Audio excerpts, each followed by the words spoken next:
நாகை மாவட்டம் கோடியக்கரை ஆதிசேது கடலில் ஏராளமான பக்தர்கள் புனித நீராடி வருகின்றனர். தை அமாவாசை தினம் என்பதால் ஏராளமானோர் குவிந்து முன்னோர்களுக்கு தர்ப்பணம் செய்து வருவதாக அண்மை தகவல்களை நாம் பார்த்துக் கொண்டிருக்கிறோம்.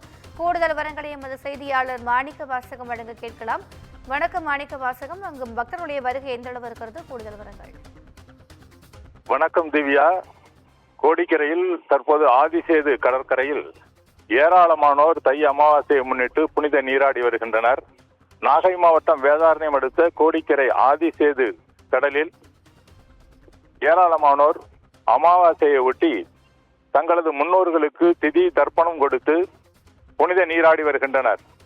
பச்சரிசி, எள், காய்கறிகள், அகத்திக்கீரை உள்ளிட்டவைகளை வைத்து திதி தர்ப்பணம் கொடுத்து கடலில் புனித நீராடி வருகின்றனர். புனித நீராடலை ஒட்டி போக்குவரத்து துறை சார்பில் பல்வேறு மாவட்டங்களில் இருந்து சிறப்பு பேருந்து ஏற்பாடுகள் செய்யப்பட்டுள்ளது.